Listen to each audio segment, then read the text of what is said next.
ধর্ষক বিল্লাল এবার নাসা ভাইয়ের কবলে। নাসা ভাইয়ের এলাকার মধ্যে গিয়েছে নাসা ভাইয়ের জায়গাটা কেনার জন্য, আর সেই জায়গা বিক্রি করতে রাজি হন নাই নাসা বিল্লালের কাছে। এটা নিয়েই এক পর্যায়ে সুন্দর একটি পরিবেশ রণক্ষেত্রে পরিণত হয়। বিল্লালের দাবি, আমি সাইমনের জন্য টাকা উঠাচ্ছিলাম, সেখানে তোমারও টাকা উঠানোর কথা ছিল, তবে তুমি কেন টাকা উঠাওনি?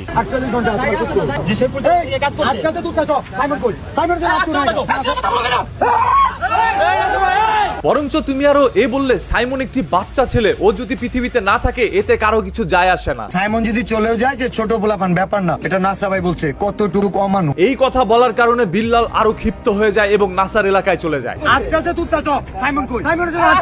এছাড়াও থর্সব বিল্লাল একটি শার্ট বিক্রি করতে চেয়েছিল, নাসা তার একটি ভিডিওর মধ্যে তার জায়গা বিক্রি করতে চেয়েছিল বিল্লালকে অপমান করে। এটাও বিল্লালের কাছে খারাপ লাগে। ওরা যে রোস্ট করছিল শেরপুর কন্টেন্ট ক্রিয়েটর, ছোট করে কন্টেন্ট বানা, এই কারণে দেখা করতেছি। মনের মধ্যে অনেক ক্ষোভ নিয়ে বিল্লাল যায় নাসার এলাকায়। জাস্ট আজকে আসি ওর জায়গা কেনার জন্য, তোমার জায়গা বের করো। তবে নাসা আগে থেকেই তার বন্ধু বান্ধবকে রেডি রাখে এবং তিনিও সাথে করে স্টিক নিয়ে যায়। স্টিক দিয়ে মারতেছে, স্টিক এই যে দেখা যায়, দেখো এই যে নাসা স্টিক দিয়ে মারতেছে। যে কোনো সময় একটি বাজে মোমেন্ট ক্রিয়েট হলেই নাসা বিল্লালের উপরে ঝাঁপিয়ে পড়বে, এটা তাদের আগে থেকে পরিকল্পিত ছিল। যার কারণে নাসা এক পর্যায়ে বিল্লালকে বলে, তুমি এত উচ্চ স্বরে কেন কথা বলছো?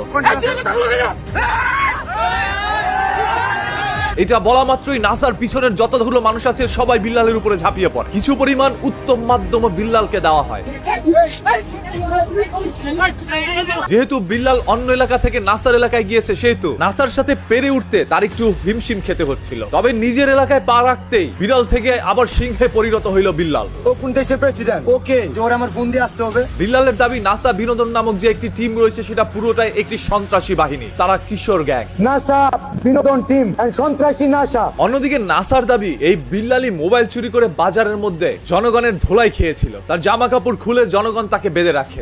এইভাবে উনি আবার নিশা পানি করে মনে হয়, নকলাতে মোবাইল টোবাইল চুরি করছে, এটা আমরা শুনছি কিন্তু এখন বলিনি, আজকে বলে দিলাম। বিল্লালের দাবি নাসার সন্ত্রাস আর নাসার দাবি বিল্লাল চোর। দুইজনের দাবিটাই আসলে ধরে নেন কিছুক্ষণের জন্য সত্য। যদি এটা সত্য না হইতো তাহলে একই জেলার কন্টেন্ট ক্রিয়েটর হয়ে তারা এরকম ভাবে একটি বাজে সিন ক্রিয়েট করতে পারতো না। যেহেতু তাদের কিছু অনুসারী আছে যারা তাদের অন্ধভক্ত বা তাদেরকে বিশ্বাস করে, সেই সকল লোকগুলো তাদের কাছ থেকে অনুপ্রাণিত হয়ে এখন একে অপরকে এইভাবে রাস্তার মধ্যে পেলে এরকম কোন সিন ক্রিয়েট তারা করতে পারে। বিল্লাল বলছে নাসা বিনোদনের একটি দোকান আছে যেটা তিনি চাইলে বন্ধ করে দিতে পারতেন, তার দোকানটা খাড়া রূপে ভাঙিয়ে দিতে পারতাম, কিন্তু সেটা কিন্তু করলাম না। 24 ঘন্টার মধ্যে যদি নাসা তার কাছে গিয়ে মাপ না চায় তাহলে সেই নাসার দোকানের সামনে তার ফ্যান ফলোয়াররা গিয়ে অনশন করবে। এটার জবাব নাসা ভাই দিবে।